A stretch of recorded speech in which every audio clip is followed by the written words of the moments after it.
بسم اللہ الرحمن الرحیم۔ سورہ نحل، سورہ نمبر 16، آیت نمبر 101 سے۔ اعوذ باللہ من الشیطان الرجیم، بسم اللہ الرحمن الرحیم۔ وَإِذَا بَدَّلْنَا آیَةً مَكَانَ آیَةٍ، اور جب ہم بدلتے ہیں ایک آیت کو دوسری آیت کی جگہ پر۔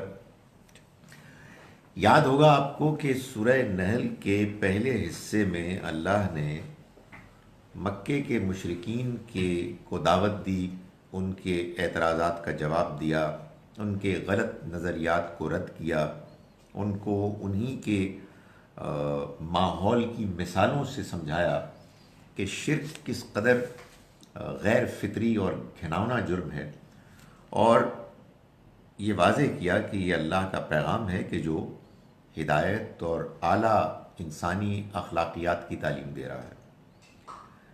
اس کے بیان کے فوراً بعد ایک دوسرا بیان شروع ہوا کہ جس میں معلوم ہوتا ہے کہ براہ راست تو نہیں لیکن واضح اشاروں کے ساتھ یہودیوں کو اللہ تعالیٰ خطاب کر کے تنبیہ کر رہے ہیں۔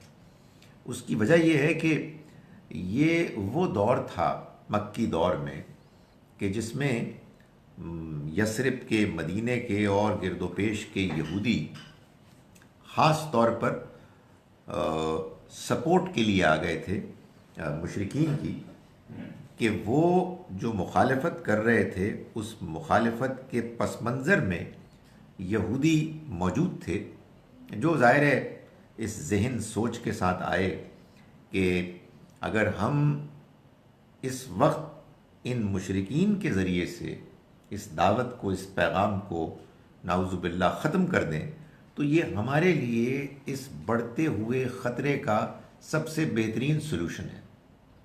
اس سے پہلے کہ ہم براہ راست ان کے آمنے سامنے آئیں، اگر یہ ان کے ذریعے سے ان کا خاتمہ ہو جائے تو ہمارے لیے مسئلے کا حل سب سے آسان سامنے آ جائے گا۔ چنانچہ اللہ تعالیٰ نے ان کے اس پس منظر میں رہ کر مخالفت اور مشرکین کو جو انہوں نے سپورٹ دیا، ان کو انفارمیشن بھی دیتے، ان کو آئیڈیاز بھی دیتے، اللہ تعالیٰ نے ان کو خطاب کیا۔ یہودیوں کے اعتراضات میں سے ایک اعتراض یہ بھی تھا کہ بھائی اگر آپ خود مانتے ہیں کہ یہ اللہ ہی کا پیغام ہے تو یہ کیسا اللہ کا پیغام ہے کہ تورات میں جو شریعت آئی یہ اس کو بدل رہے ہیں؟ بھلا اللہ کے ہاں بھی باتیں بدلتی ہیں، یہ کیسے ہو سکتا ہے؟ ظاہر ہے کہ یہ اعتراض بعض لوگوں کے لیے ایک بڑی مؤثر چیز ہوگی اور لوگوں کو ان کی انڈرسٹینڈنگ اور ایمان سے ہٹانے کا ذریعہ بن سکتی تھی۔ تو اللہ تعالیٰ نے فرمایا کہ وَإِذَا بَدَّلْنَا آیَةً مَكَانَ آیَةٍ، جب ہم بدلتے ہیں کسی آیت کو کسی دوسری آیت کی جگہ پر، یعنی جب ہم کوئی ایک حکم نازل کرتے ہیں جو پچھلے حکم کی ریپلیسمنٹ ہوتا ہے، اس کی جگہ پر ہوتا ہے، تو آگے فرمایا وَاللَّهُ أَعْلَمُ بِمَا يُنَزِّلُ، اللہ خوب جانتا ہے کہ اسے کیا نازل کرنا ہے، جو کچھ بھی وہ نازل کرتا ہے اسے خوب جانتا ہے۔ یہ کیا ہے؟ یہ جملہ معترضہ ہے، یعنی ایک درمیان میں ہوتا ہے نا پیرنتھیٹیکل ایکسپریشن، کہ آپ کہتے ہیں کہ میں کراچی جا رہا ہوں، تو اب یہ جملہ ہے، درمیان میں ہم کہتے ہیں میں اگر اللہ نے چاہا تو کراچی جا رہا ہوں۔ اب یہ درمیان کا جو جملہ ہے اس کو کہتے ہیں جملہ معترضہ۔ یہ ایک بیچ میں ایک بات انسرٹ کی جاتی ہے فار ویریس پرپزز۔ تو اصل بات تو یہ تھی کہ وَإِذَا بَدَّلْنَا آیَةً مَكَانَ آیَةٍ، جب ہم بدلتے ہیں کوئی آیت کسی دوسری آیت کے بدلے میں، قالو تو وہ کہتے ہیں، اصل میں بات یہ تھی، لیکن اس کو کہنے سے پہلے اللہ نے اس بات کو واضح کرنے کے لیے کہ یہ جو کچھ ہو رہا ہے ہم اس سے خوب واقف ہیں، ہمارے ہی فیصلے سے ایسا ہو رہا ہے۔ واللہ عالم بما ینزل، اللہ خوب جانتا ہے جو کچھ وہ نازل کرتا ہے۔ قالوا انما انت مفتر، تو یہ کہتے ہیں کہ تم تو گڑھ لائے ہو، خود سے بنا لائے ہو. یعنی وہ یہ کہتے ہیں کہ جب وہ حکم، وہ آیت جو پہلے تورات میں تھی، اور اس کے بعد یہ تم ایک نئی بات کر رہے ہو اس کے مقابلے میں، اس سے معلوم ہوتا ہے کہ یہ تو اپنی طرف سے لے کے آئے ہو. بعض لوگ کہتے ہیں قرآن ہی میں بدلیں. یہ اصل میں لوگوں نے وہاں سے لیا ہے کہ جو ایک خاص طرح کا ان کا ایک مزاج ہے فقہی. سورہ نحل مکی سورہ ہے، اس میں تو ابھی کوئی شریعت آئی نہیں، تو اس لیے یہ اصل میں ان کے ساتھ معاملہ ہو رہا ہے. یہی انفارچونیٹلی جب قرآن مجید کو اس کے نظم کے بغیر پڑھا جاتا ہے تو کیا ہوتا ہے، بس اس کو کہتے ہیں نا ایٹمزم، پیس میل، کوئی یہاں سے لیا کوئی وہاں سے لیا. معلوم ہوتا ہے کہ قرآن کچھ بہت سے اقوال زرعی کا مجموعہ ہے. اس ساری بات ہی یہودیوں سے ہو رہی ہے، وہ اعتراض کر رہے ہیں، ان کے اعتراض کا جواب دیا جا رہا ہے. آپ ذرا تھوڑی دیر کے لیے غور فرمائیں کہ یہ بات ہو رہی ہے کہ شریعت میں ہم ناسخ و منسوخ کی بات ہو رہی ہے، تو اس کا موقع کیا ہے؟ کوئی موقع نہیں. تو یہ بات ہی ہو رہی ہے یہودیوں کے بارے میں، جس کے بارے میں پیچھے بھی بات ہوئی اور آگے مزید بات ہوگی. ابھی آپ دیکھیں گے یوم السبت کا ذکر آئے گا، تو لوگ اس بات کو عام طور پر قابل غور ہی نہیں سمجھتے کہ اللہ تعالیٰ جو کلام فرما رہے ہیں، اس کلام کا فلو کیا ہے، روح سخن کیا ہے، سیاق سباق کیا ہے.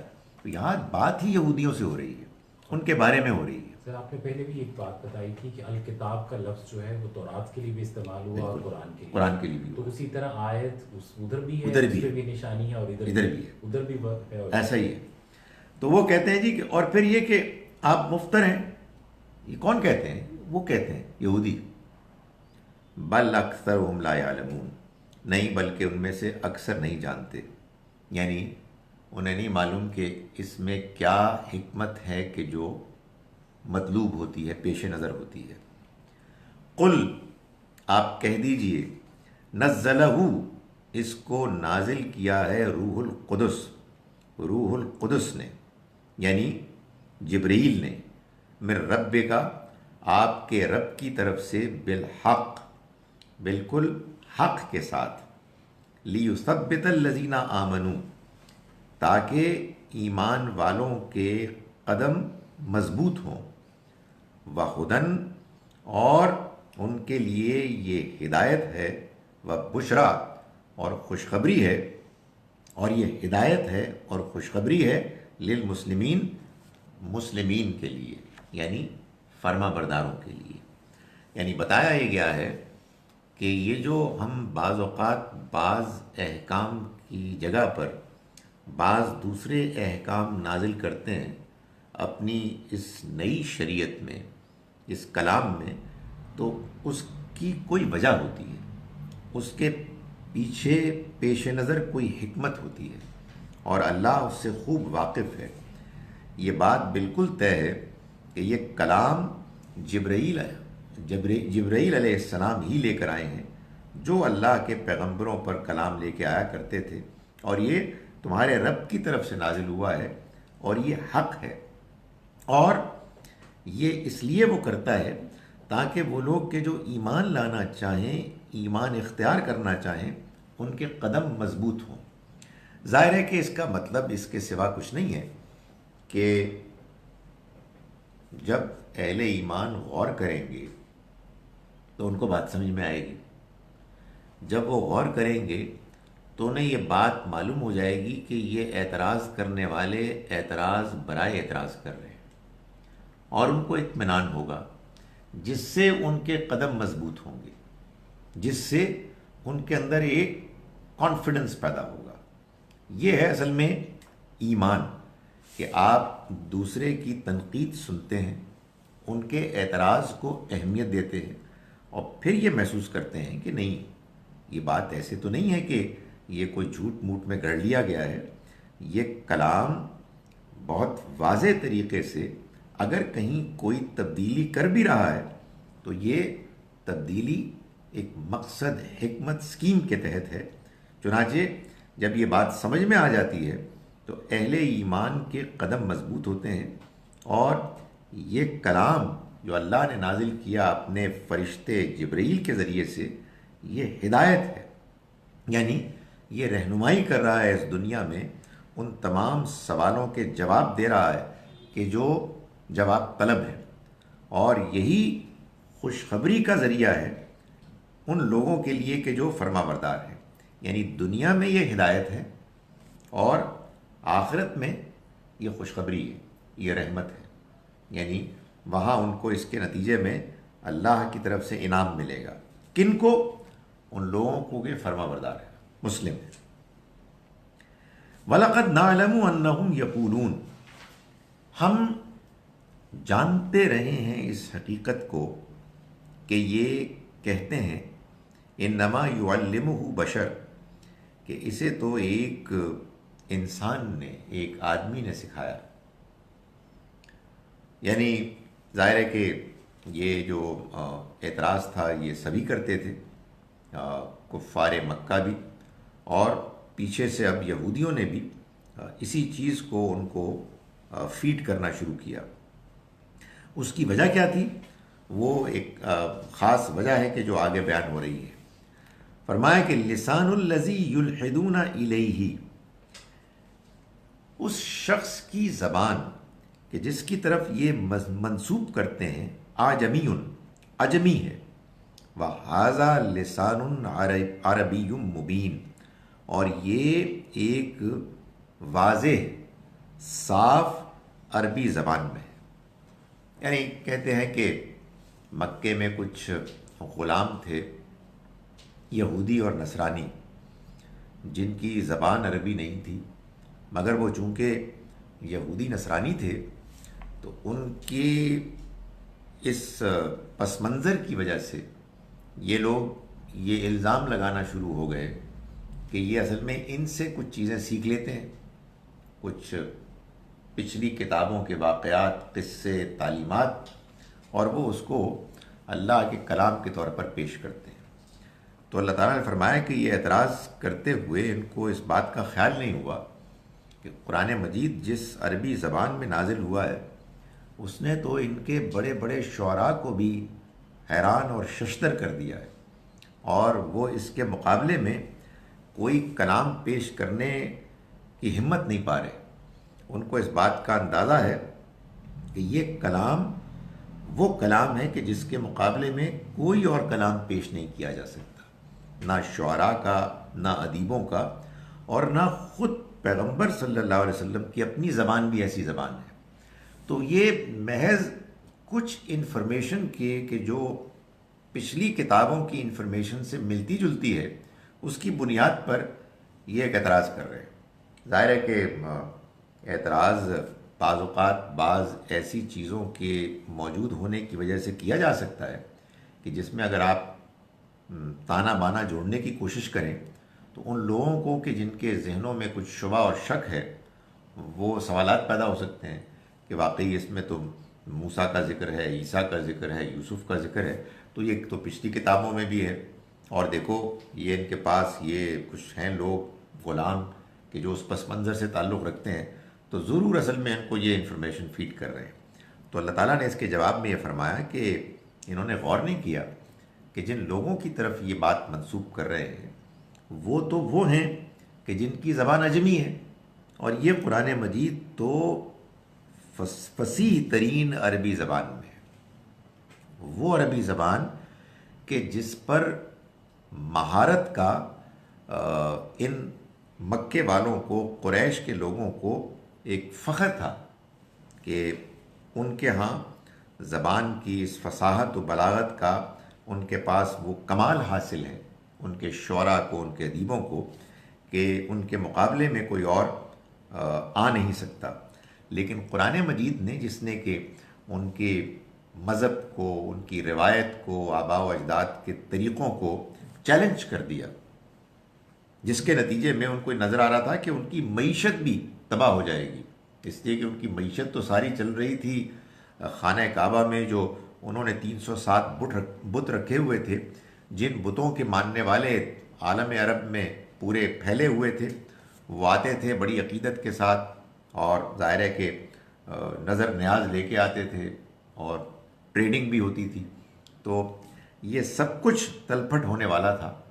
تو ان کو عربی زبان میں جس کلام نے یہ دعوت پیش کی، اس نے یہ چیلنج بھی پیش کیا کہ اگر آپ کو اس بارے میں کوئی اعتراض ہے تو آپ اس کے مقابلے میں اس زبان کی طرح کی کوئی زبان لے آئیں، کوئی ایسا کلام لے آئیں کہ جو قرآن کی طرح پرشکو انداز میں خدا کی بات کو پیش کرتا ہو اور لوگوں کو متاثر کرتا ہو اپنی دعوت سے، اپنے پیغام سے۔ تو وہ کر نہیں سکے، تو اب ایک ادنا مناسبت کچھ ان کو نظر آ گئی کہ کچھ بائبل کی پچھلی کتابوں کی انفارمیشن اس میں پائی جاتی ہے، تو یہ اعتراض کرنے لگے۔ فرمایا ان الذین لا یؤمنون بآیات اللہ، یقیناً وہ لوگ کہ جو اللہ کی آیات پر ایمان نہیں لاتے، لا یہدیہم اللہ، اللہ ان کی رہنمائی نہیں کرتا، وَلَهُمْ عَذَابٌ علیم، اور ان کے لیے دردناک سزا ہے، دردناک عذاب ہے۔ یعنی جن لوگوں کو اللہ کی آیات کو ماننے میں کوئی دلچسپی نہیں ہوتی، اللہ پھر انہیں ہدایت رہنمائی سے محروم کر دیتا ہے، اور تو پھر اعتراضات کرتے ہیں، وہ ایسے سوالات اٹھاتے ہیں کہ جو بس اعتراض کے مقصد کے لیے اٹھائے جاتے ہیں۔ اور یہ جو ساری گفتگو ہو رہی ہے، حقیقت واقعہ یہ ہے کہ سوالات ہیں، یہ سوالات قرآن نے منشن کر دیے۔ قرآن کو آگے کے لیے محفوظ ہونا تھا، بڑا آسان تھا کہ گول کر دیتا، لیکن یہ سوال، یہ شبہات اٹھائے قرآن نے۔ آپ غور فرما رہے ہیں؟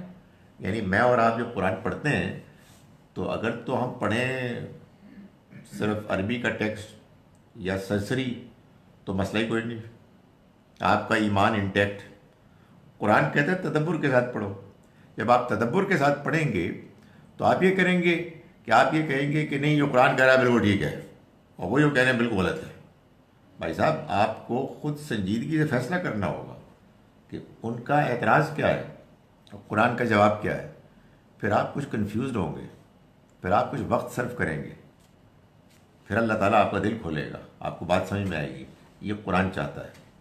یہ بڑی عجیب کتاب ہے کہ جو پڑھنے والے کو خود اپنی تعلیمات، اپنے کنٹینٹس پر شبہ کرنے، غور و فکر کرنے کی دعوت دیتی ہے، اس لیے کہ یہ انہوں نے شبہ اٹھایا تھا۔ تو ظاہر ہے کہ ایک طریقہ یہ کہ ہم کہا نہیں بالکل قرآن ٹھیک کہہ رہا ہے، بکواس کر رہے تھے، بڑا آسان نہیں ہو۔ اور دوسرا ہے کہ آدمی کہے کہ یار یہ ویسے بائی دا وے اس میں تو کوئی شک نہیں ہے کہ اس میں ان کی بھی تعلیمات ہیں، ان کا بھی ذکر ہے، اور قرآن اس کا یہ جواب دے رہا ہے۔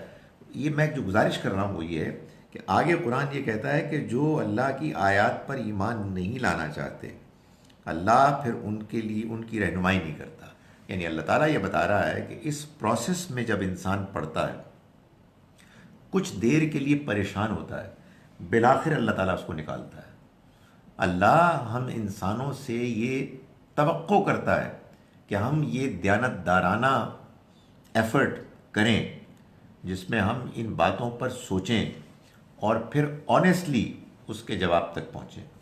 اور اللہ یہ وعدہ کرتا ہے کہ جو ایمان لانا چاہتے ہیں اللہ ان کو ہدایت دے گا، اور جو ایمان نہیں لانا چاہتے اس کی آیات پر، لا یہدیہم اللہ، اللہ ان کی رہنمائی نہیں کرے گا، وَلَهُمْ عَذَابٌ علیم، اور آگے پھر ان کے لیے دردناک عذاب ہوگا۔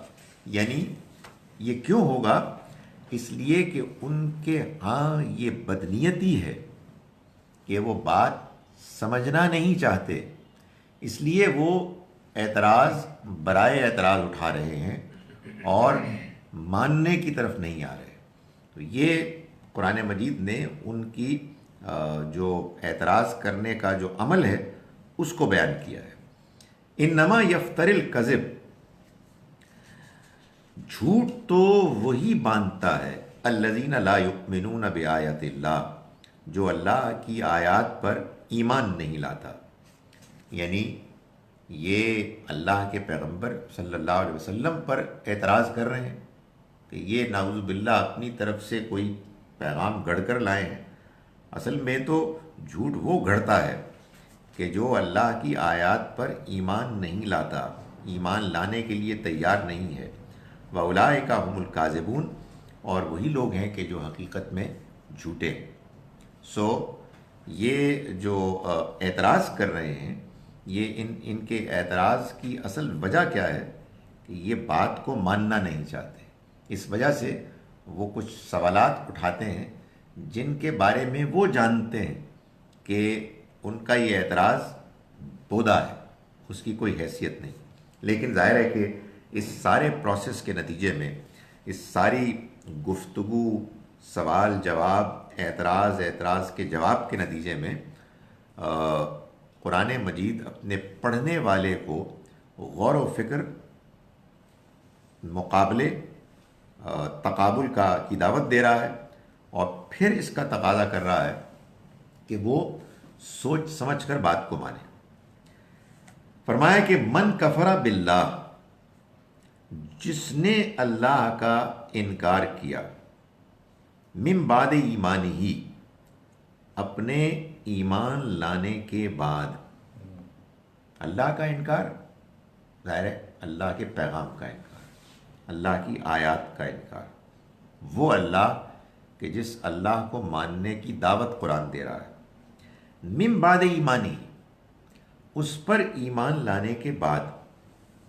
یہ اس کا مطلب یہ ہے کہ بات سمجھ میں آ گئی، محسوس ہوا کہ نہیں قرآن کی بات ٹھیک ہے، لیکن پھر پینترا بدلا.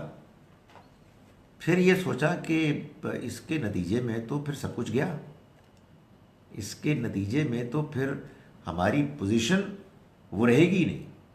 اب یہ سارا اندر پروسیس ہو رہا ہے. اس کو قرآن کہہ رہا ہے کہ ایمان لے آنے کے بعد، ایمان لانے کا مطلب یہ لازماً نہیں ہے کہ آدمی نے ایمان کا اعلان کر دیا، یہ ہو بھی سکتا ہے، لیکن اس کا مطلب یہ ہے کہ انسان کو اپنے دل میں یہ حقیقت واضح ہوتی نظر آنے لگی کہ یہ سچائی ہے، یہ سچا پیغام ہے، لیکن اس کے بعد وہ انکار کر دے.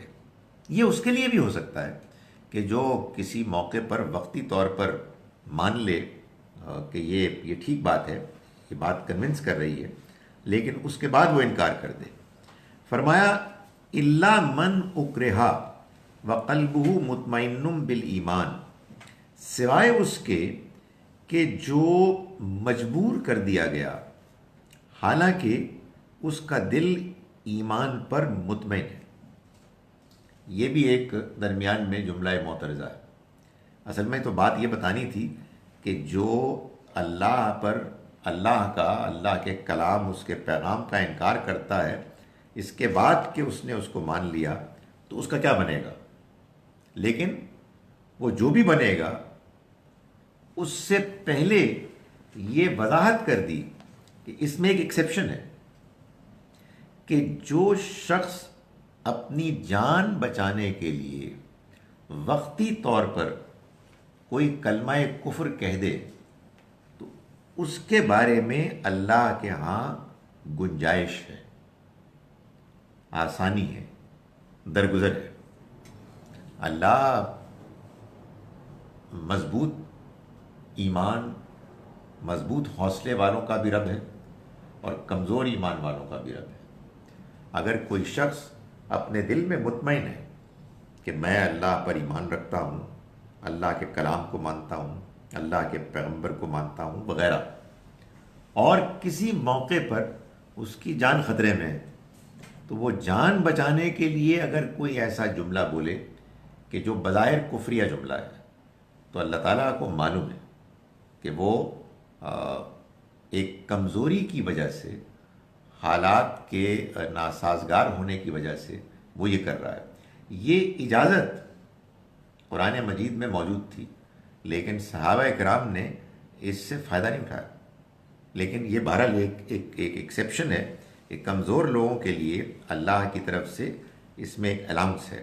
فرمایا ولیکن من شرح بالکفر، بلکہ وہ کہ جس کا دل بالکفر صدرن، جس کا دل کفر پر مطمئن ہو گیا، یعنی وہ سینہ اس کا کفر کے لیے مطمئن ہو گیا، اس نے انکار کو مان لیا، اس کے بارے میں اس کا دل کھل گیا۔ فعلیہم غضب من اللہ، تو ایسے لوگوں پر اللہ کی طرف سے غضب ہوگا، وَلَهُمْ عَذَابٌ عَظِيمٌ، اور انہیں بڑی سزا ہوگی۔ یعنی یہ ہے اصل میں جرم، کہ بات سمجھ میں آ گئی، ایمان کی دعوت ایسے پہنچی کہ آدمی اندر سے بالکل کنونس ہو گیا، اور اس کے بعد جانتے بوجھتے ہوئے کسی ایک دنیاوی غرض یا کسی دوسری مصلحت کی وجہ سے اس نے انکار کیا، اور انکار پر اس کا اطمینان ہو گیا۔ تو فرمایا یہ وہ لوگ ہیں کہ جو اللہ کے ہاں نہیں بچیں گے، یہ لوگ پکڑے جائیں گے، ان پر حجت تمام ہو گئی، ان کو بات سمجھ میں آ گئی۔ لیکن اس سے الگ ہے اس کا کیس کہ جس کو بات سمجھ میں آ گئی لیکن اپنی کمزوری کی وجہ سے کسی موقع پر اس نے اپنی جان بچانے کے لیے کوئی جملہ بولا، جبکہ اس کا دل ایمان پر مطمئن ہے۔ فرمایا ذالک بانہم مستحب الحیات الدنیا، یہ اس وجہ سے ہے کہ ان لوگوں نے دنیا کی زندگی کی محبت کو ترجیح دی علی الآخرہ، آخرت کے مقابلے میں دنیا کی زندگی کو زیادہ پسند کیا۔ یعنی یہ بات قرآن بتاتا ہے کہ اصل میں اللہ کے ہاں جو رویہ ناقابل معافی ہے وہ یہ ہے کہ انسان کو سچائی نظر آ جائے، حق کو وہ پہچان لے، لیکن اس کے بعد وہ اپنی دنیاوی اغراض اور مصلحتوں کی وجہ سے اس حق کا انکار کر دے۔ حق کیا ہے؟ یعنی خدا پردے کے پیچھے نظر آ گیا، اس کا پیغام نظر آ گیا۔ اسی لیے کہا شروع میں کہ کفر باللہ، اللہ کا انکار یعنی اللہ کے پیغام کا انکار، اللہ کی طرف سے آئی ہوئی سچائی کا انکار۔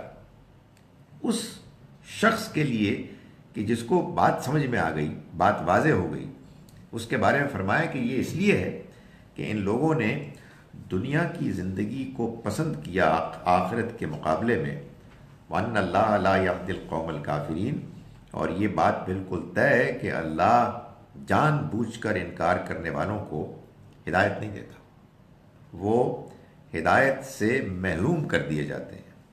اولئک الذین طبع اللہ علی قلوبہم، یہ وہ لوگ ہیں کہ اللہ نے ان کے دلوں پر مہر کر دی، وسمعہم، اور ان کے کانوں پر، وابصارہم، اور ان کی آنکھوں پر، واولئک هم الغافلون، اور یہی لوگ ہیں کہ جو غافل ہیں، یعنی جن کے سامنے اللہ کا پیغام پوری وضاحت کے ساتھ ایسے آ گیا کہ ان کو بات سمجھ میں آ گئی، انکار کرنے کی کوئی گنجائش نہیں رہی۔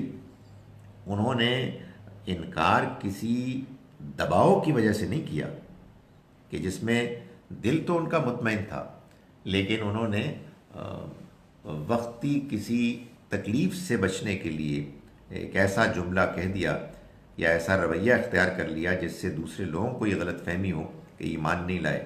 نہیں، وہ ایمان لائے، بات سمجھ میں آ گئی، اس کے بعد سوچ سمجھ کر انہوں نے انکار کے رویے کو اختیار کیا۔ یہ بات بہت سے لوگوں کو سمجھ میں نہیں آتی کہ یہ کیا چیز ہوتی ہے۔ قرآن اس کو بار بار بیان کرتا ہے کہ آپ اپنا موقف بدل رہے ہیں، اور کیوں بدل رہے ہیں؟ اپنی کسی مصلحت کی وجہ سے، اپنی غرض کی وجہ سے۔ آپ کو یہ بات معلوم ہو گئی ہے کہ صحیح بات کیا ہے، لیکن آپ کو صحیح بات میں دنیاوی فائدہ نظر نہیں آ رہا، بلکہ دنیا کا نقصان نظر آ رہا ہے۔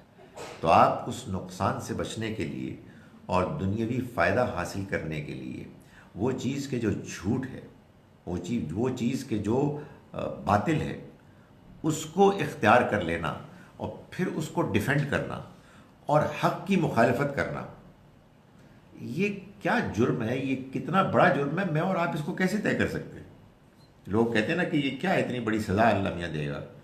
تو یہ اللہ ہی جانتا ہے کہ جن لوگوں کو اس نے پیدا کیا، جس کو اس نے ہر طرح کی دنیاوی نعمتیں دیں، عقل سے نوازا، ان کے اندر ان کی فطرت میں سچائی کے لیے میلان رکھا، وہ جب اللہ کی دی ہوئی ان تمام صلاحیتوں کو نظر انداز کر کے اس بات کو مان لیں، اختیار کر لیں کہ جو وہ جانتے ہیں کہ جھوٹ ہے، غلط ہے، باطل ہے، اور بار بار کے ریمائنڈ کرا دینے کے باوجود وہ اس کو نظر انداز کریں اور سچائی کی مخالفت کریں، تو اللہ تعالیٰ فرماتا ہے کہ یہی وہ لوگ ہیں کہ جن کے دلوں پر اللہ مہر کر دیتا ہے، یعنی ایک موقع کے بعد وہ یہ طے کر دیتا ہے کہ یہ لوگ اب اللہ کی ہدایت کو سمجھنے کی صلاحیت سے محروم کر دیے گئے ہیں، یعنی اب ان کے کانوں میں ان کی بات آئے گی، ٹکرائے گی اور چلی جائے گی، ان کی آنکھوں کے سامنے عبرت کے بعض نمونے ان کو نظر آئیں گے، لیکن ان پر کوئی اثر نہیں ہوگا، ان کے دلوں پر اللہ نے مہر کر دی۔ فرمایا لا جرم، اس میں کوئی شبہ نہیں، انہم فی الآخرۃ هم الخاسرون، کہ آخرت میں یہی لوگ ہیں کہ جو خسارے سے دوچار ہوں گے، یعنی انہوں نے جو دنیا میں رویہ اختیار کیا ہے، اس کے بعد ان کے لیے آخرت میں کامیابی کا کوئی امکان نہیں۔ ثم ان ربک للذین ہاجروا، پھر تمہارا رب، یعنی ایک تو یہ رویہ ہے، لیکن اس کے بالکل الٹ ایک اور رویہ ہے، تمہارا رب للذین ہاجروا، ان لوگوں کے لیے کہ جنہوں نے ہجرت کی، من بعد ما فتنوا، اس کے بعد کہ وہ فتنے میں مبتلا ہو گئے، فتنے میں مبتلا کر دیے گئے، آزمائشوں میں ڈال دیے گئے، ثم جاہدوا، پھر انہوں نے جہاد کیا، یعنی اسٹرگل کی، وصبروا، اور ثابت قدمی دکھائی، ان ربک من بعدہا، تمہارا رب اس سب کے بعد لغفور الرحیم، بڑا مغفرت کرنے والا ہے اور رحم کرنے والا ہے۔ یعنی مطلب یہ ہے کہ ایک وہ لوگ ہیں کہ جنہوں نے جانتے بوجھتے ہوئے انکار کیا، اور ایک وہ لوگ ہیں کہ جنہوں نے ثابت قدمی دکھائی، مشکلات کو جھیلا اور ہجرت کی۔ جب وہ ستائے جا رہے تھے تو انہوں نے اپنا مکان، اپنا وطن، اپنا علاقہ چھوڑ دیا اور کسی دوسرے علاقے میں اپنے ایمان کو محفوظ کرنے کے لیے چلے گئے۔ معلوم ہوتا ہے کہ یہ ہجرت حبشہ کے زمانے کی آیات ہیں جس میں کہ یہ واقعات ہو رہے تھے، اور اللہ تعالیٰ ایسے لوگوں کی حوصلہ افزائی کے لیے اس نے یہ فرمایا کہ جب کچھ لوگ ہیں کہ جو ان تمام مصائب، مشکلات میں اپنے ایمان پر قائم رہنے والے اور اس کو ہر حال میں ترجیح دینے والے بنتے ہیں، تو اللہ تعالیٰ ان کے بارے میں فرماتا ہے کہ جو ماضی میں ان سے غلطیاں ہوئیں وہ ان پر معاف کرنے والا ہے، ان پر رحم کرنے والا ہے۔ یوم تأتی کل نفس تجادل عن نفسها، جس دن ہر انسان تجادل عن نفسها، اپنے ہی لیے لڑے گا، اپنے دفاع میں وہ جھگڑا کرے گا، وتوفی کل نفس ما عملت، اور ہر شخص پورا بدلہ دے دیا جائے گا اس کا کہ جو اس نے عمل کیا، وہم لا یظلمون، اور ان پر کوئی ظلم نہیں کیا جائے گا۔ یعنی یہ معاملہ ہوگا ان کے ساتھ اللہ کی طرف سے مغفرت کا اور رحمت کا اس دن جس دن ہر انسان اپنے لیے جھگڑے گا۔ وہی بات جو قرآن میں بار بار کی گئی ہے کہ کسی کو کسی کی پرواہ نہیں ہوگی، یعنی ہر انسان کے اوپر اپنی ہی پڑی ہوگی، نفسا نفسی کا عالم ہوگا، جس دن یوم یفر المرء من اخیہ، اپنے بھائی سے بھاگے گا، امہ و ابی، اپنی ماں اپنے باپ سے دور ہوگا، اور اپنے اولاد سے، اپنی بیوی بچوں سے، ان سب سے وہ الگ ہو جائے گا، ان سب سے اپنے آپ کو دور رکھنے کی کوشش کرے گا، اس لیے کہ اس کے اوپر جو ایک مصیبت اس کو نظر آ رہی ہوگی وہ اس سے پریشان ہو کر، گھبرا کر اپنی جان کو بچانے کے لیے ہر دوسرے کو بھول جائے گا۔ تو فرمایا کہ یہ وہ دن ہوگا جس دن ہر انسان تجادل عن نفسها، اپنے ہی لیے وہ مدافعت کرے گا، جھگڑے گا. وَتُوَفَّى كُلُّ نَفْسٍ، اور ہر انسان کو پورا پورا دے دیا جائے گا، ما عملت، اس کا بدلہ کہ جو اس نے عمل کیا، وَهُمْ لَا يُظْلَمُونَ، اور ان پر کوئی ظلم نہیں کیا جائے گا. یعنی یہ سارا حساب کتاب معاملہ اس دن ہوگا. یہ زندگی تو ایک امتحان اور آزمائش ہے کہ جس میں لوگوں کو مختلف حالات احوال سے گزارا جا رہا ہے اور ان کا رویہ دیکھا جا رہا ہے. فرمایا وَضَرَبَ اللَّهُ مَثَلًا قَرْيَةً كَانَتْ آمِنَةً مُطْمَئِنَّةً، اور اللہ نے مثال بیان کی ایک ایسی بستی کی، کانت مامنتن، جو مطمئن تھی، مطمئنتن، امن میں تھی، مطمئن تھی. یاتیہا رزقہا رغدن، اس کو اس کا رزق آتا تھا من کل مکان، ہر طرف سے فراغت کے ساتھ. یہ اب اللہ تعالیٰ چونکہ دعوت دے رہے ہیں اہل مکہ کو، تو اہل مکہ ہی کے سامنے، قریش کے لوگوں کے سامنے یہ مثال بیان کر رہے ہیں کہ وہ بستیاں کہ جن کا ذکر اس سے پہلے ہو چکا، ظاہر ہے بہت سی بستیوں کا ذکر ہوا، بہت سی قوموں کا، اللہ تعالیٰ اب ان کو صرف ایک بستی کی مثال کے طور پر بیان کر رہا ہے کہ وہ ایسی بستیاں تھیں کہ جو امن میں تھیں، لوگ مطمئن تھے اور ہر طرف سے ان کو فراغت کے ساتھ رزق آ رہا تھا. فَكَفَرَتْ بِأَنْعُمِ اللَّهِ، مگر انہوں نے کیا کیا کہ اللہ کی نعمتوں کی ناشکری کی. یعنی اللہ کا پیغام آیا تو وہ اس پیغام کو ماننے سے انہوں نے انکار کر دیا. اللہ کے پیغام کو ماننے سے انکار کرنے کا اللہ کی نعمتوں کی ناشکری سے کیا تعلق ہے؟ یہ بات قرآن مجید بار بار بیان کرتا ہے کہ لوگ ایمان سے روگردانی کرتے ہیں، انکار کرتے ہیں، اس لیے کہ وہ بد اخلاق ہو جاتے ہیں، وہ ناشکرے ہو جاتے ہیں. اصل میں ایمان لانا یا ایمان سے محروم رہنا قرآن مجید سے معلوم ہوتا ہے کہ اس کا تعلق اس بات سے ہے کہ آپ نے اپنے رویے، اپنے عمل، اخلاق کی دنیا میں اپنی پرفارمنس کے نتیجے میں اپنے نفس کو، اپنے دل کو کتنا پاک رکھا ہوا ہے. اگر آپ کے اندر وہ پاکیزگی موجود ہے تو آپ اللہ کی طرف سے آئے ہوئے پیغام کو ویلکم کریں گے، ہاتھوں ہاتھ لیں گے. لیکن اگر انسان نے ناشکری کا رویہ اختیار کر کے، غلط حرکتیں کر کے اپنے آپ کو اندر سے ناپاک کیا ہوا ہے، اپنے دل کو سخت کیا ہوا ہے، تو پھر اس کے بعد اللہ کا پیغام انسان کے اوپر اثر نہیں کرے گا. تو فرمایا کہ اس بستی کی اللہ مثال بیان کرتا ہے جو امن میں تھی، اس کے رہنے والے مطمئن تھے، ہر طرف سے اطمینان کے ساتھ ان کو رزق آ رہا تھا. پھر انہوں نے اللہ کی نعمتوں کی ناشکری کی. فَأَذَاقَهَا اللَّهُ لِبَاسَ الْجُوعِ، تو اللہ نے ان کو چکھایا بھوک کا لباس، والخوف، اور خوف کا، بما كانوا يصنعون، اس وجہ سے کہ جو وہ عمل کیا کرتے تھے. یعنی ان کو اللہ نے پھر ان کی اطمینان، ان کی دنیاوی ترقی، ان کے جو حالات کی آسانیاں، ان کو بدل دیا سختیوں سے. یہ اللہ کی پکڑ سے پہلے قرآن سے معلوم ہوتا ہے کہ ایسی بستیوں پر اللہ کی طرف سے جگانے کے لیے، آنکھیں کھولنے کے لیے اس طرح کے حالات آتے. اس سے پہلے کہ وہ الٹیمیٹ بڑا عذاب آئے، اللہ کی طرف سے ان کے لیے تنگی اور سختی آتی تاکہ وہ اپنی آنکھیں کھولیں. وَلَقَدْ جَاءَهُمْ رَسُولٌ مِّنْهُمْ، اور آئے ان کے پاس رسول انہی میں سے. فَكَذَّبُوهُ، تو انہوں نے ان کو جھٹلایا. فَأَخَذَهُمُ الْعَذَابُ، تو ان کو پکڑ لیا عذاب نے. وَهُمْ ظَالِمُونَ، جبکہ وہ ظلم کر رہے تھے. یعنی انہوں نے اللہ کی طرف سے آئے ہوئے پیغام کو اپنے اندر کی ناشکری اور غلط رویوں کے نتیجے میں پہچاننے سے انکار کر دیا.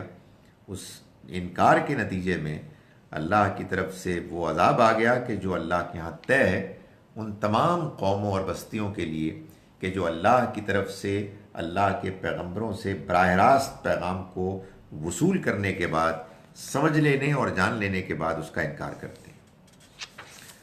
میں ان آیات کا ترجمہ ایک مرتبہ پھر کر رہا ہوں۔ ہم نے آج آیت نمبر 101 سے آج کا سبق شروع کیا۔ بسم اللہ الرحمن الرحیم۔ وَإِذَا بَدَّلْنَا آیَةً مَكَانَ آیَةٍ، اور جب ہم بدلتے ہیں کوئی آیت دوسری آیت کے مقابلے میں، وَاللَّهُ أَعْلَمُ بِمَا يُنَزِّلُ، اور اللہ خوب جانتا ہے کہ وہ جو کچھ بھی وہ نازل کرتا ہے، قَالُوا إِنَّمَا أَنْتَ مُفْتَرٍ، تو وہ کہتے ہیں کہ تم تو گڑھ کر لے کے آئے ہو، خود اس کو بنا کر لائے ہو۔ بل اکثرهم لا يعلمون، نہیں بلکہ ان میں سے اکثر لوگ جاننا نہیں چاہتے۔ قل نزلہ، آپ کہہ دیجئے کہ اس کو تو اہتمام کے ساتھ اتارا ہے روح القدس، جبرائیل علیہ السلام نے، من رب کا، تمہارے رب کی طرف سے، بالحق، سچ حق کے ساتھ، یثبت الذین آمنوا، تاکہ لیثبت الذین آمنوا، تاکہ ثابت قدم ہو جائیں وہ لوگ کہ جو ایمان لائے، ان کے قدم مضبوط ہو جائیں۔ وہدن، اور یہ ہدایت ہے، وبشرا، اور خوشخبری ہے، للمسلمین، ان لوگوں کے لیے کہ جو فرما بردار ہیں۔ وَلَقَدْ نَعْلَمُ، اور ہم خوب جانتے رہے ہیں اس بات کو، انہم یقولون، کہ یہ لوگ کہتے ہیں، انما یعلمہ بشر، یہ تو ان کو سکھایا ہے ایک انسان نے۔ لسان الذی یلحدون الیہ اعجمی، وہ شخص کہ جس کی طرف یہ منسوب کرتے ہیں اس کی زبان تو عجمی ہے۔ وَهَذَا لِسَانٌ عَرَبِيٌّ مُبِينٌ، اور یہ قرآن تو عربی مبین میں ہے، صاف ستھری عربی زبان میں ہے۔ ان الذین لا یؤمنون بآیات اللہ، وہ لوگ کہ جو اللہ کی آیات کو ماننا نہیں چاہتے، لا یہدیہم اللہ، اللہ ان کو ہدایت نہیں دیتا، وَلَهُمْ عَذَابٌ علیم، اور ان کے لیے ایک دردناک عذاب ہے۔ انما یفتری الکذب الذین لا یؤمنون بآیات اللہ، جھوٹ تو وہ لوگ گڑھتے ہیں کہ جو اللہ کی آیات پر ایمان نہیں لاتے۔ وَأُولَٰئِکَ هُمُ الْكَاذِبُونَ، اور یہی لوگ ہیں کہ جو جھوٹے ہیں۔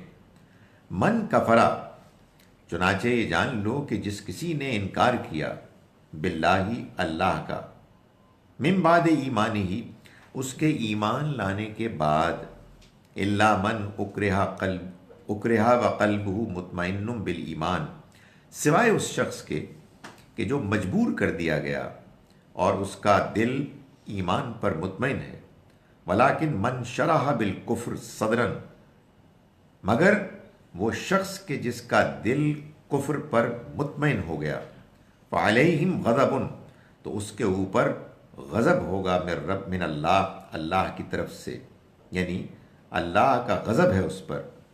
وَلَهُمْ عَذَابٌ عَظِيمٌ، اور اس کے لیے بڑی سزا ہوگی۔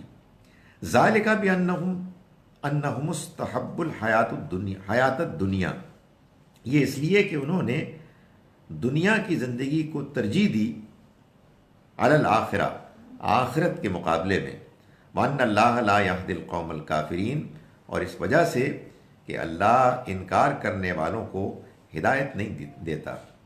اولئک الذین طبع اللہ علی قلوبہم، یہی وہ لوگ ہیں کہ جن کے دلوں پر اللہ نے مہر کر دی، وعلی سمعہم وعلی ابصارہم، اور ان کے کانوں پر اور ان کی آنکھوں پر۔ واولئک هم الغافلون، اور یہی لوگ ہیں کہ جو غافل ہیں، یعنی یہ اپنے انجام سے اور آخرت سے غافل ہیں۔ لا جرم، کوئی شبہ نہیں، انہم فی الآخرۃ هم الخاسرون، کہ یہ لوگ آخرت میں نقصان سے دوچار ہوں گے۔ ثم ان ربک للذین ہاجروا، پھر تمہارا رب ان لوگوں کے ساتھ ہے جنہوں نے ہجرت کی، من بعد ما فتنوا، اس کے بعد کہ ان کو ستایا گیا، ثم جاہدوا، پھر انہوں نے جہاد کیا، انہوں نے جد و جہد کی، وصبروا، اور ثابت قدم رہے، ان ربک من بعدها، یقیناً تمہارا رب اس کے بعد لغفور الرحیم، مغفرت کرنے والا ہے، رحم کرنے والا ہے۔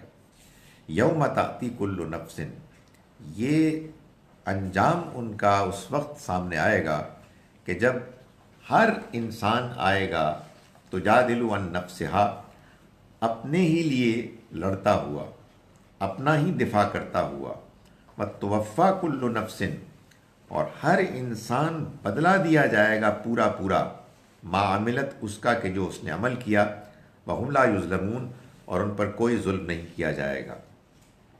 وضرب اللہ مثلا قریۃ، اور اللہ مثال بیان کرتا ہے ایک ایسی بستی کی، کانت آمنۃ، جو امن میں تھی، مطمئنہ، اس کے رہنے والے مطمئن تھے، یأتیہا رزقہا رغدا من کل مکان، اس کو آتا تھا اس کا رزق پورے اطمینان کے ساتھ، ہر طرف سے، مختلف سورسز، زاویوں سے۔ فکفرت بانعم اللہ، تو اس نے اللہ کی نعمتوں کی ناشکری کی۔ فاذاقها اللہ لباس الجوع، تو اللہ نے اس کو پہنایا، چکھایا بھوک کا لباس، والخوف، اور خوف کا، بما کانوا یصنعون، اس وجہ سے کہ جو وہ کیا کرتے تھے۔ وَلَقَدْ جَاءَهُمْ رَسُولٌ مِّنْهُمْ، اور بے شک آئے ان کے پاس رسول انہی میں سے، فَكَذَّبُوهُ، تو انہوں نے ان کو جھٹا دیا، فَأَخَذَهُمُ الْعَذَابُ، تو ان کو پکڑ لیا عذاب نے، وَهُمْ ظَالِمُونَ، اس حالت میں کہ وہ ظلم کر رہے تھے۔ اقول قولی ھذا واستغفر اللہ لي۔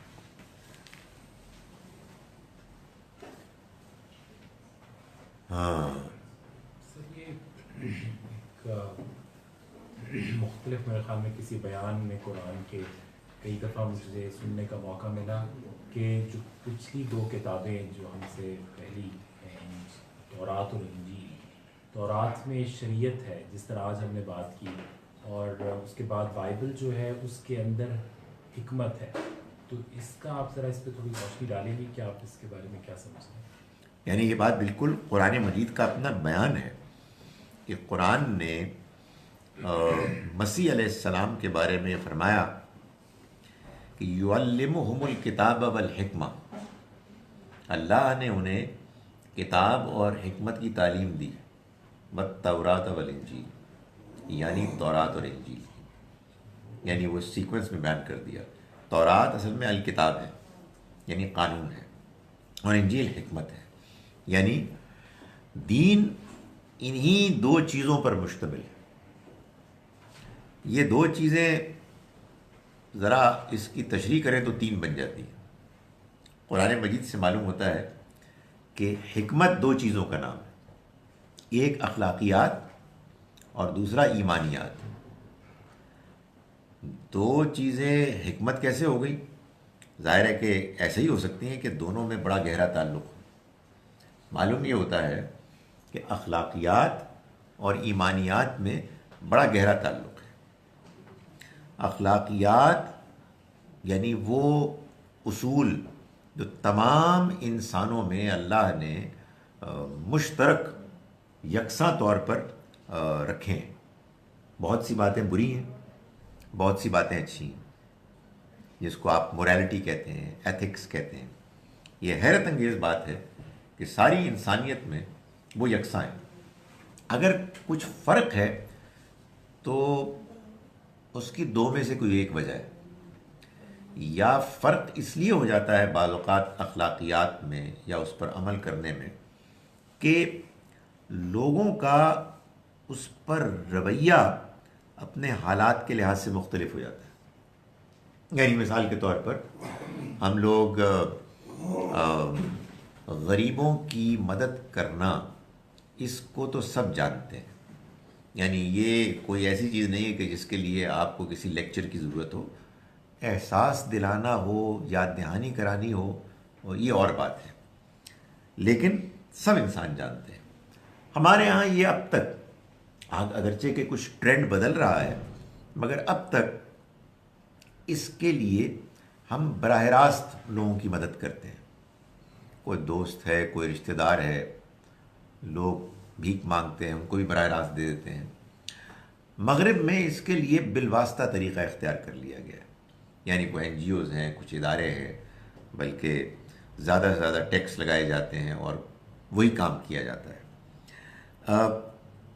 دوسری وجہ تبدیلی کی، دوسری وجہ فرق کی یہ ہوتی ہے کہ بعض اوقات بعض معاشرے بعض اخلاقی اصولوں کے بارے میں بے حس ہو جاتے ہیں، ڈی جنریشن ہو جاتی ہے. جیسے ہمارے ہاں جھوٹ رشوت کے بارے میں ہے اور مغرب میں حیا کے بارے میں ہے. تو یہ کیا ہوتا ہے، پورا معاشرہ اصل میں ایک برائی کی ایسی لپیٹ میں آ جاتا ہے کہ انسان کی فطرت بعض معاملات میں بگڑ جاتی ہے. یہ ہے اصل میں اخلاقیات، یہ کامن ہے. ان کے بارے میں سوال پیدا ہوتا ہے کہ یہ کامن کیوں ہے. اس کا جواب ایمان دیتا ہے. اللہ نے سب کو بنایا، اس لیے سب انسانوں کے اندر اخلاقیات ہیں. اور دوسرا سوال یہ پیدا ہوتا ہے کہ یہ اخلاقیات کیوں دی گئی. اس لیے دی گئی کہ آخرت، یہ دنیا ایک امتحان ہے، آخرت میں اس کا نتیجہ نکلے گا. دوسرا ریلیشن شپ ہم پڑھ چکے ہیں، قرآن بار بار کہتا ہے کہ اخلاقیات ہوگی تو ایمان آئے گا، اور ایمان ہے تو اخلاق لازم ہے، اس کا نتیجہ ہے. تو یہ ہے جناب حکمت. کتاب شریعت کیا ہے؟ اس اخلاقیات میں عمل کرتے ہوئے پیدا ہونے والے بعض پیچیدہ سوالات کا اللہ کا جواب، اللہ کا فیصلہ. کہ آپ نے کاروبار میں سب کچھ، جو کچھ کرنا ہے جو کچھ نہیں کرنا ہو تو آپ جانتے ہیں، مگر ربا سود کے بارے میں کنفیوژن ہو جاتا ہے، پیچیدگی ہو جاتی ہے، تو اللہ نے اس کا جواب دے دیا. یہ دونوں چیزیں تورات میں معلوم ہوتا ہے کہ قانون ہے، اور انجیل میں اسی قانون کی پیچھے جو اصل حکمت ہے، جو اخلاقیات ہیں اور جو ایمانیات ہیں، اس کا بیان یوں ہے. یہ انہوں نے پوچھا ہے جناب، ادھر سے سوال تھا بھائی، what are the traits of people who are given ہدایت بائی اللہ. میں نے ابھی گزارش کی کہ معلوم یہی ہوتا ہے، اور یہ بات بائبل سے بھی معلوم ہوتی ہے، نیو ٹیسٹمنٹ سے، کہ آپ کو مسیح علیہ السلام نے کسی موقع پہ فرمایا نا کہ آپ کو اللہ نے ایک اشرفی دی، کہ آپ کو دیکھے آزمائے کہ آپ اس میں کتنا امانت دار بنتے ہیں، دیانت بنتے ہیں. اور جس کو وہ ملی اس نے اس میں بددیانتی کی، تو بھلا اب اللہ اس کو اشرفیوں بھرے خزانے سے کیسے نواز سکتا ہے.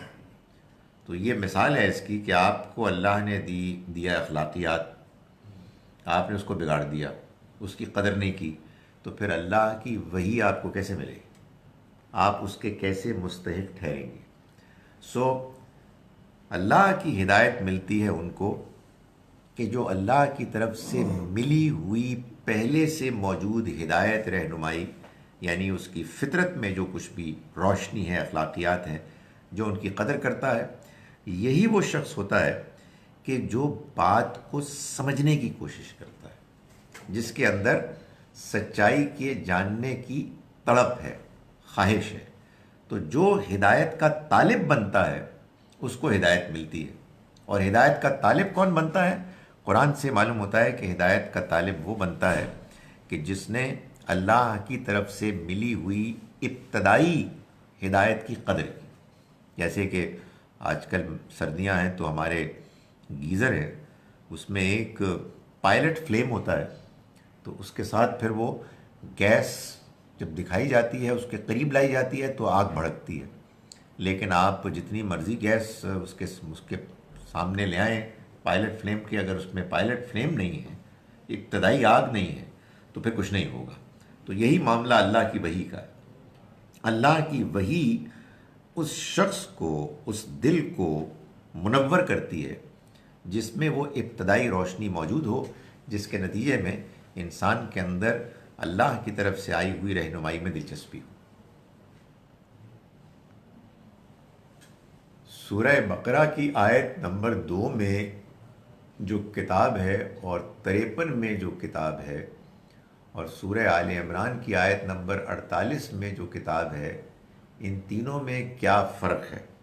یہ تو اب مجھے آپ سورہ بقرہ کی آیت نمبر 2 میں تو ذالک الکتاب ہے، یہ تو وہ ہے کہ جو قرآنی ہے، کہ یہ وہ کتاب ہے، یہ وہ الکتاب ہے جس کے آنے میں، جس کے اللہ کی طرف سے ہونے میں کوئی شبہ نہیں۔ ایک ہو گیا۔ اب میں آپ کے کہنے پر اب چلا جاؤں، کیا بتایا؟ 53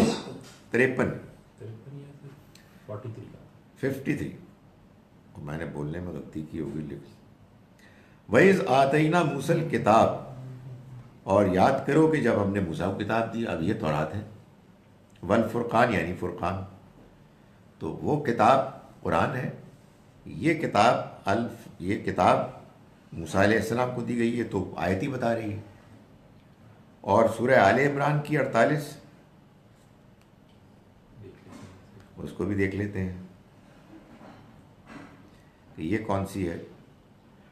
یہ میں نے ابھی جس کا ذکر کیا، یعلمہم الکتاب والحکمہ والتوراۃ والانجیل، مسیح علیہ السلام کو اللہ نے کتاب یعنی قانون اور حکمت یعنی اس قانون ہی سے پہلے جو ایمان اور اخلاق ہیں ان کی تعلیم دی، یعنی تورات کی اور انجیل کی۔ یہ مجھے سمجھنا پڑے گا کہ کیا کنفیوژن ہے کہ ہمارے یہاں بعض لوگ سمجھتے ہیں کہ کتاب وہی ہے ایک، یہ سر وہی والا ایک کانسیپٹ ہے جو کہ چل رہا ہے کہ سب اصل تورات ہی ہے، تورات ہی ہے، یہ قرآن یہ بھی تورات ہی کی، یہ تورات ہی ہے۔ تو اس کو میرا خیال ہے سمجھ لینا چاہیے۔ میں ابھی پچھلے دنوں کون سی آیت پڑھ رہا تھا جس میں بات بڑی واضح تھی کہ یہودیوں کو انتظار تھا ایک اور پیغمبر کا، ایک اور کتاب کا، تو قرآن مجید نے کہا نا ذالک الکتاب، یہ وہی کتاب ہے جس کا انتظار تھا۔ اور اگر آپ اولڈ ٹیسٹمنٹ پڑھیں تو اس میں جو بک آف ڈیوٹرانمی ہے، یعنی جو 5ویں کتاب ہے، کتاب استثناء، اس کے 18ویں چیپٹر کی آیات 18 اور 19 میں اللہ تعالیٰ نے جو پیشن گوئی وہاں بیان کی ہے نبی اکرم صلی اللہ علیہ وسلم کے بارے میں، اس میں یہی بتایا کہ میں تمہارے بھائیوں میں سے، ان کے بھائیوں میں سے انہی کی تمہاری طرح کا ایک پیغمبر برپا کروں گا، اٹھاؤں گا، جس کے منہ میں اپنا کلام ڈالوں گا، جو میرا نام لے کر اس کو پیش کرے گا، اور سب کچھ جو میں نے اس کو بتایا ہوگا وہ ان پر بیان کر دے گا۔ تو یہ موسیٰ علیہ السلام کو ایک اور پیغمبر کے آنے کی دعوت دی گئی، جن کے اوپر اللہ اپنی وحی کو نازل فرمائے گا، اور چونکہ یہ بھی اللہ کی کتاب ہوگی، اس کتاب اور پچھلی کتابوں کے حکمت کے موضوعات ایک ہی ہوں گے، اس لیے کہ ایمانیات کبھی نہیں بدلتے، اخلاقیات کبھی نہیں بدلتے۔ شریعت کا معاملہ یہ ہے کہ اس میں بعض اوقات بعض وجوہات، ضرورتوں کے تحت اللہ کے احکام میں فرق ہو جاتا ہے، اصول میں کوئی فرق نہیں ہوتا، لیکن کچھ حالات اور زمانوں کا یہ تقاضا ہوتا ہے۔ اب یہ دیکھیں نا، مثال کے طور پر یہی بات کہ ابتدا میں جب انسان ابھی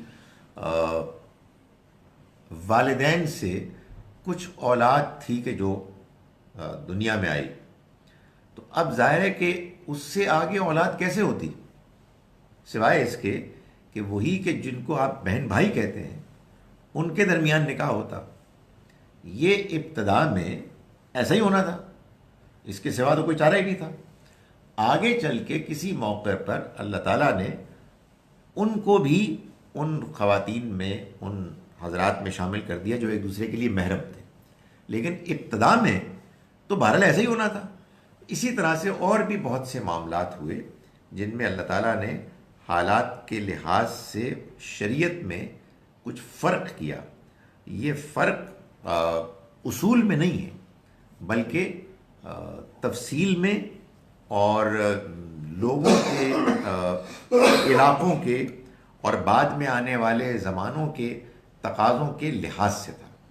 اب یہ کہنا جی، آپ نماز پڑھتے ہیں تو اب ہماری جو نماز ہے وہ ظاہر ہے کہ یہودیوں کی نماز سے اس لحاظ سے تو فرق ہوگی نا کہ اس میں قرآن ہے، پہلے قرآن نہیں تھا، پہلے کچھ اور پڑھا جا رہا تھا.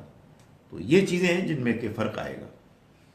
جی سر یہ پروفیسرز جو ہیں یہ پیشن گوئیاں ان کی کیا حقیقت ہے؟ تورا کے میں جو کرسچن ہیں جو جوز ہیں وہ مختلف قسم کی آج کل کر رہے ہوتے ہیں اسپیشلی قیامت کے بارے میں، یہ جو اسرائیل ہے اس کی حیثیت کے بارے میں کچھ پیشن گوئیاں. پھر ابھی مسلمان وہ تو بہت زیادہ ہی پیشن گوئیاں کر رہے ہیں. ہر دوسرا بندہ اٹھ کے آ جاتا ہے یوٹیوب پہ وہ کہ اس طرح آئے گا تو یہ اترے گا تو یہ آ جائے گا، تو اس کی کیا، اور پھر قرآن کے حوالے دیتے ہیں یا نبی کریم صلی اللہ علیہ وسلم، تو اس کی کیا؟ قرآن مجید نے تو پیشن گوئیوں کے معاملے میں جو کچھ بیان کیا آخرت سے متعلق وہ بہت مختصر ہے. یعنی اتنی بات ہے جو سورہ انبیاء میں ہے جو ابھی آگے آنے والی ہے کہ جس میں اللہ تعالیٰ نے یہ بات بیان فرمائی کہ یہ ہر طرف سے وہ عمڈے چلے آئیں گے، من کل حدب ینسلون، یعنی وہ لوگ کہ جو اللہ کے دین کے مخالف ہیں. اس کے علاوہ احادیث، مستند احادیث میں بعض دوسری نشانیاں بھی بیان ہوئی ہیں کہ جو قرب قیامت سے متعلق ہیں، جن میں مثال کے طور پر یہ بات کہ وہ لوگ کہ جو ایک زمانے میں گڈریے تھے اور جانور چراتے تھے وہ اونچی اونچی عمارات کے معاملے میں ایک دوسرے سے مقابلہ کریں گے، یا یہ کہ عورت اپنے آقا کو جنے گی. یہ ایسی روایات میں بھی بنا. اس کے بارے میں مختلف لوگوں کی مختلف اوپینینز ہیں.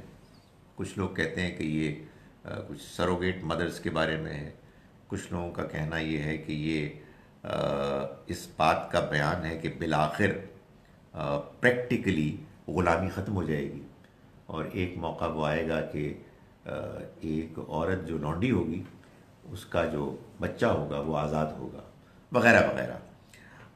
لیکن جو بات میں کہنا چاہتا ہوں وہ یہ ہے کہ قرآن مجید میں جو بات بیان ہوئی ہے کئی جگہوں پر وہ یہ ہے کہ یہ آپ سے پوچھتے ہیں آخرت کی گھڑی کے بارے میں، کب آئے گی. یسألونک عن الساعۃ ایان مرساہا. اللہ تعالیٰ نے فرمایا فیما انت من ذکرہ، اے پیغمبر آپ کا اس کے ذکر سے کیا تعلق؟ Why should you be interested? الی ربک منتہا، آپ کے رب کی طرف اس کے علم کی منتہا ہے، وہی اس کو جانتا ہے. انما انت منذر من یخشی، آپ تو صرف خبردار کرنے والے ہیں ان لوگوں کو کہ جو اس سے ڈرتے ہیں. کأنہم یوم یرونہا، جس دن وہ اس کو دیکھ لیں گے اس دن تو گویا ایسا ہوگا کہ لم یلبثوا الا عشیۃ او ضحیٰ، ایسے لگے گا جیسے کہ دنیا میں وہ یا ایک صبح گزار کے آئے ہیں یا ایک شام گزار کے آئے ہیں. تو یہ آپ کے سوال کے جواب میں گزارش کرتا ہوں کہ مجھے نہیں پتا کہ مسلمانوں کو اتنی دلچسپی کیوں ہے. یعنی جو بات نبی صلی اللہ علیہ وسلم نے اس بارے میں بیان فرمائی ہے، جو مجھے لگتا ہے کہ سب سے زیادہ دو ٹوک اور واضح ہے، وہ یہ ہے کہ مم ماتا فقط قامت قیامت، جو مر گیا اس کی قیامت آ گئی. یعنی آپ کو اپنی موت کا ڈر ہونا چاہیے کہ اس سے پہلے ہم اپنے آپ کو ٹھیک کر لیں. قیامت کے بارے میں اگر آپ کو پتہ لگ گیا تو آپ کے خیال میں آپ قیامت دیکھیں گے. میرا یہ خیال ہے کہ ایک بہت یعنی قوی امکان یہ ہے کہ ہم میں سے جتنے لوگ موجود ہیں ہم قیامت کا دن نہیں دیکھیں گے، پہلے ہی فوت ہو جائیں گے. تو میرا خیال ہے کہ اس کے جس لیے ہم کو طریقے سے کرسچن اور جوز اور اسپیشلی بہت زیادہ مسلمانوں نے لوٹ ڈالی ہوئی ہے، اس کی وجہ یہ ہے کہ اصل میں صبح قیامت آئی تو شام کو اس کی وجہ یہ کہ سورہ القاریہ میں تو قیامت کو ہی تو بیسیکلی کہا ہے نا. ہاں القاریہ قیامت کو ہی کہا ہے، اچانک وہ آ جائے گی، کھٹکھٹا دینے والی. چلیے مجھے لگتا اسرائیل ہے صاحب نے جب میں نے اس کا کھٹکھٹانے والی ہے. تفسیر میں لکھا ہے نا کہ اندھیری رات ہو اور آپ بالکل گہری نیند سوئے ہوئے ہوں اور اچانک ہوا اچانک کوئی آپ کے دروازے پہ آ کے کھینچنا شروع کر دے بغور میں، تو جس طرح آپ اور بڑھا کے اٹھتے ہیں یہ الکاری ہے. تو اس سے ادھر سے لوگوں سے لگتا ہے کہ وہ ایک سیکوینس آف ایونٹس ہوں گے جس کے بعد آپ کہیں گے کہ یار بس اب تو آنے والی ہے.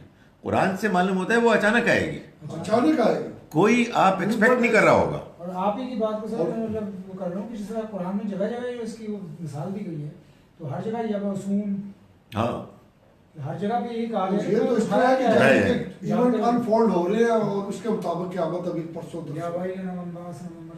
جی آپ کچھ فرما رہے تھے. میں کہہ رہا تھا مجھے یہ چیز یعنی کہ اس طرح کا سوال اس کے پیچھے لائن آف تھاٹ کیا ہے، میرے دماغ میں یہ خیال آتا ہے کہ why would anybody ask کہ قیامت کب آئے گی، جبکہ سارا ہمارا دین اس طرح کا ہے. یعنی کہ جس حضور صلی اللہ علیہ وسلم کے وقت میں جب لوگ یہ پوچھتے تھے تو حضور صلی اللہ علیہ وسلم نے تو بتایا یہ کچھ ہے جتنے پیغمبروں نے کہ اپنی زندگی ٹھیک کرو کیونکہ جب قیامت آئے گی تو اس کے بعد یہ ہوگا. تو اس کے وقت کے بارے میں جاننے کی وجہ مجھے یہ چیز کہ کیا ضرورت اس کی قرآن سے معلوم ہوتا ہے کہ یہ سوال وہ کرتے تھے کہ جو قیامت کے ذکر کو ٹالنا چاہتے تھے کہ آپ ڈرا رہے ہیں ہمیں قیامت سے، کب آئے گی؟ پہلے یہ تو بتائیں کب آئے گی، آتی کیوں نہیں ان لوگوں کی جو ہاں.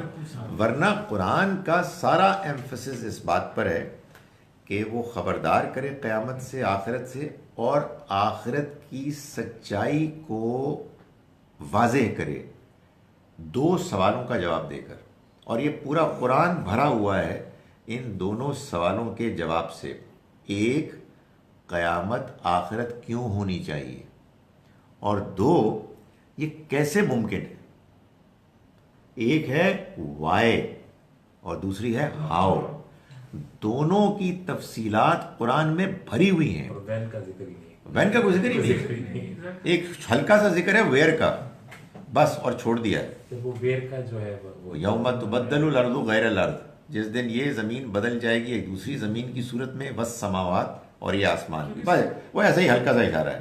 اصل مسئلہ یہ ہے کہ قیامت آخرت ہونی چاہیے، اس کو قرآن اتنی تفصیل سے ثابت کرتا ہے کہ یہ دنیا کی زندگی نامکمل ہے، بیکار ہے، سمجھ میں ہی نہیں آ سکتی جب تک کہ آپ آخرت کو نہ مانیں. ورنہ اور ہم سب سے زیادہ مسلمان اس کے پیچھے سر اس چیز کو نا غامدی صاحب نے اس طرح ڈیفائن کیا تھا. ایک ان کا لیکچر میں سن رہا تھا جس میں انہوں نے کہا تھا کہ قیامت it self is an event, کہ ہم لوگ اس کو اس زندگی سے دیکھ رہے ہوتے ہیں کہ ہماری یہ زندگی ہے فار وٹ ایور پیریڈ، اور پھر قیامت کا ایونٹ آئے گا یا ہماری موت واقع ہوگی، اور اس کے بعد پھر نیور اینڈنگ ایک ایٹرنیٹی شروع ہو جائے گی. تو ہم لوگ اس کو یہاں سے دیکھ رہے ہوتے ہیں، اس لیے ہمیں لگتا ہے کہ قیامت از اے بگ ایونٹ. مگر اگر ہم اللہ تعالیٰ کے پوائنٹ آف ویو سے دیکھیں تو ہم نے تو شروع کرنی ہے اپنی زندگی. وہ تو ایک کنٹینیوٹی ہوگی نا، یہاں سے وہاں جانا ہے. اسٹوڈنٹ سائیکالوجی سے ایک دم اپنی ذہن میں میرے کیا ہے کہ آپ نے دیکھا ہوگا اسٹوڈنٹس کی بھی کچھ کیٹیگریز ہوتی ہیں.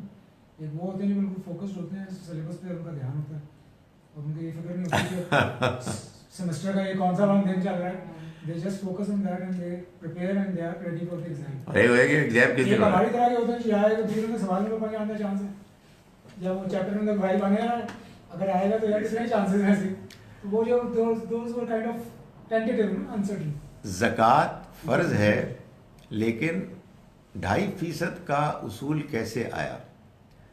آپ یہ بتائیے کہ نماز فرض ہے اور مغرب کے 3 رکعت کہاں سے آئی؟ جہاں سے وہ آئیں وہاں سے 2.5% آئی. یعنی ہم کو جو دین ملا ہے یہ ہم کو دین 2 سورسز سے ملا ہے، ایک قرآن اور ایک سنت. دونوں سورسز کے اوپر ایک ہی سورس ہے اور وہ ہے محمد صلی اللہ علیہ وسلم کی ذات گرامی. اللہ نے آپ کو اپنے پیغمبر کی حیثیت سے چنا اور آپ کو اپنا دین دیا. یہ دین 2 سورسز سے ہم کو ملا ہے، ایک قرآن اور ایک سنت.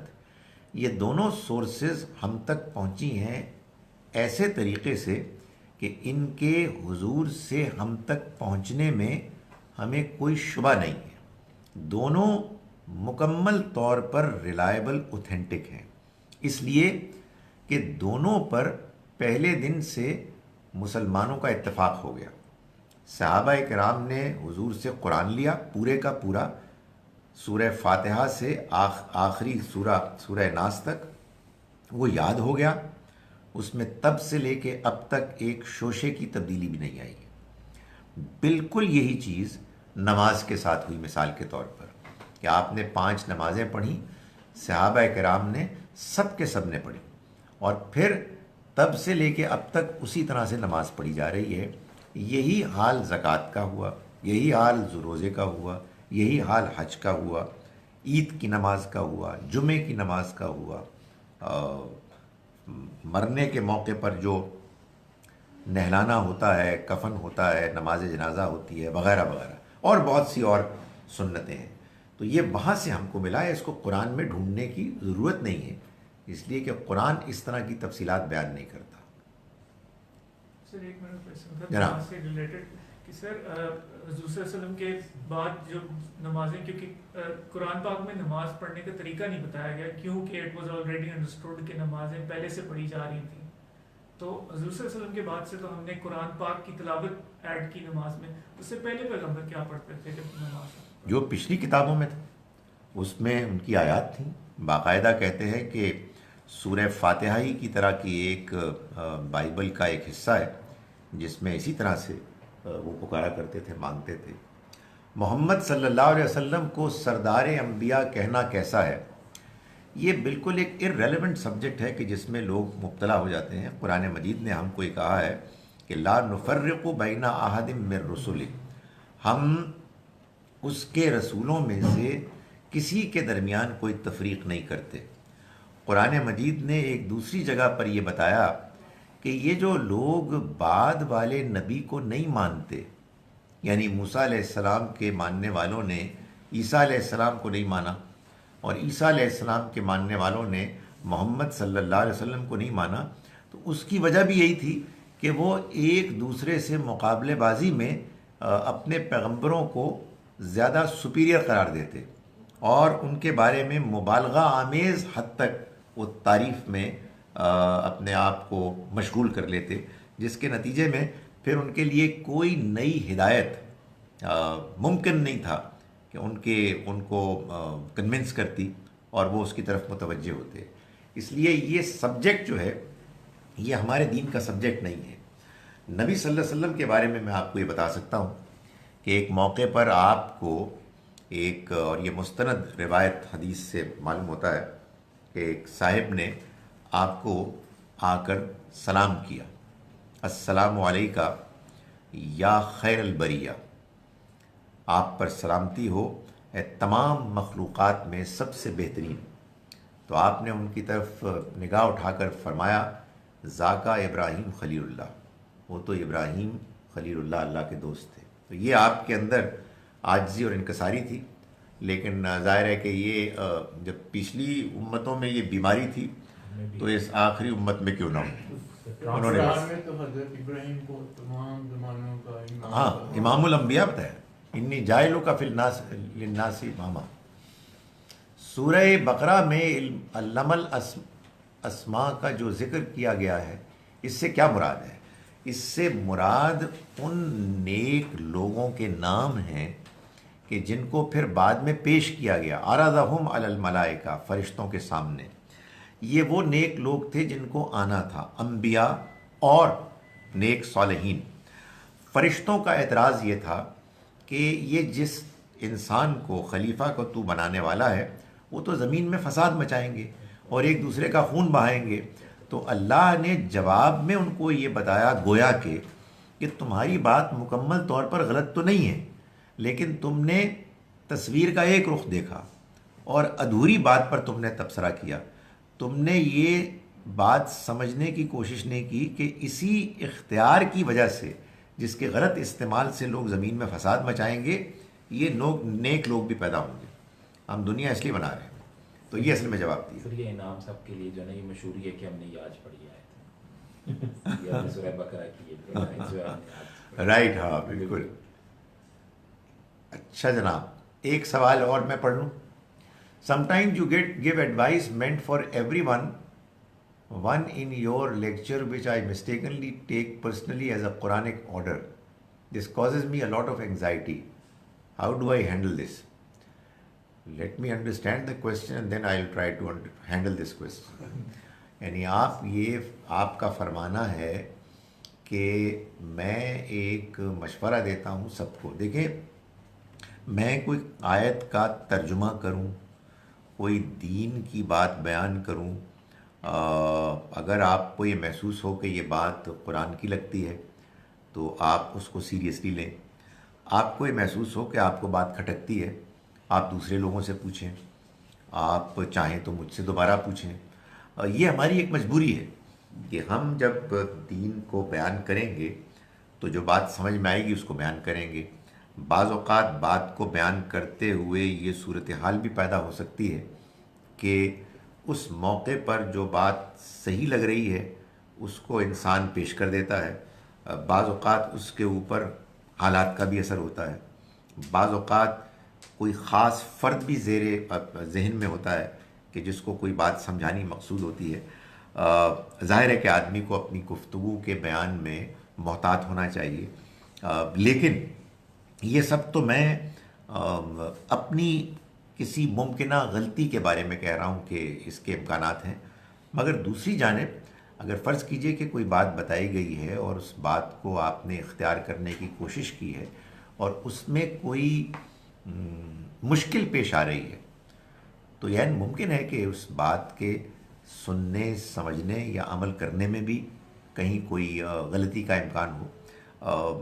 یہ ظاہر ہے کہ زندگی ساری کی ساری آزمائش ہے. اس میں ایسا بعض اوقات ہو جاتا ہے کہ ایک بات آپ بیان کر رہے ہیں اور وہ بات دوسرا شخص اس اسپرٹ بیک گراؤنڈ پرسپیکٹو میں نہیں سمجھ پا رہا کہ جس بیک گراؤنڈ میں بات بیان کی گئی ہے. لیکن ظاہر ہے کہ میں اور کوشش کروں گا کہ میں بات اپنی احتیاط سے کروں. میں نے ایک جنرل بات کی ہے، ظاہر ہے آپ نے کوئی پرٹیکولر سوال نہیں کیا تھا. اور جی، ایک غامدی صاحب کا بہت اچھا کلپ آج صبح سننے کو ملا جس میں انہوں نے کہا کہ کچھ گروہ میں تو ہوتا ہے کہ وہ اپنی برتری سمجھ لیتے ہیں کہ انہیں دین کی زیادہ سمجھ آ گئی ہے کچھ ہے. تو انہوں نے کہا کہ ہمارے درمیان میں بھی یہ چیز پیدا ہو سکتی ہے، اور شاید انہوں نے کچھ انڈیکیٹ بھی کیا ایسے تو کہ ایسا بہت امکان ہے کہ ہم ایک نئی اگر فکر کہتے ہیں کہ ہم نے پھر سے ایک نئی جوہد سے آشنا کیا ہے سب کو، تو یہ بھی ایک امکان ہے کہ اس میں بھی ہم برتری کا پہلو اپنے اندر کسی کو بتانا چاہ رہے ہیں، تو اس سے بھی ہمیں بچنا چاہیے. اور پھر ایک اور بھی بات ان کی بڑی موقع کی تھی، اور بلکہ میں اس ذہن میری ایک دم سلپ ہو گئی ہے. ایک تو وہ یہی تھی کہ ہمارے اندر غرور اور تکبر والا استکبار والی جو بات ہے کہ وہ کسی وقت کسی کے بھی آ سکتی ہے کہ بھئی یہ میری بات ہی. پھر انہوں نے کہا کہ اصل چیز جو ہے وہ ہم سے پوچھ قیامت کے دن یہ نہیں ہوگی کہ فلاں انڈرسٹینڈنگ فلاں آیت کی تمہاری کیا تھی، اس چیز کے اوپر تم سے بات نہیں ہوگی. تم سے بات ہوگی تمہارے ایمانیات اور اخلاقیات کے بارے میں. جو تم سے سوال ہونا ہے وہ جو تمہارے اعمال ہیں، نہ کہ یہ کہ تم نے فلاں وقت کے اندر تم کیا انڈرسٹینڈنگ ڈیولپ کر رہے تھے. سو اس کے یہ تو ایک آپ کی علمی ایک جد و جہد ہے، یہ تو جس میں اگر آپ ہیں تو دل کا سکون ملے گا اس سے آپ کو. لیکن الٹیمیٹ یہ موٹیو نہیں ہے، this is not the ultimate motive جو ہے جو اس دنیا میں کامیابی کے لیے جو جن چیزوں پہ فیصلہ ہونا ہے، وہ تو اخلاق اور ایمان ہے. تو اس بات سے مجھے بڑی تسلی بھی ہوئی اور بہت کہ جیسے ایک بہت زیادہ کسی وقت ایک جس طرح یہ بھی کہہ رہے تھے صاحب کہ ایک تھوڑی سی ایکزائٹی بھی ہو جاتی ہے کہ ہمیں بات پوری سمجھ نہیں آ رہی. تو اصل بات یہ ہے کہ فوکس رہے ضرور، وہ ایک جد و جہد اپنی جگہ چلتے رہنے چاہیے، لیکن زیادہ فوکس جو ہے وہ آپ کے اپنے اخلاقیات اور آپ کے ایمانیات اپنی اصلاح کے لیے. کیونکہ جواب اس دن یہ نہیں دینا کہ آپ کو فلاں آیت آپ نے سمجھی تھی پوری طرح سے یا آپ نے اس کو کیا سمجھا تھا، آپ کی انڈرسٹینڈنگ کچھ فرق تھی یا دوسرے کی. یہ بات نے بہت واضح کیا، بہت اچھی طرح سے انہوں نے اس 15 منٹ کا کلپ ہے وہ، لیکن بہت میں آپ کو بھیجتا ہوں. اسی نوٹ پہ ہم آج کے ختم کرتے ہیں.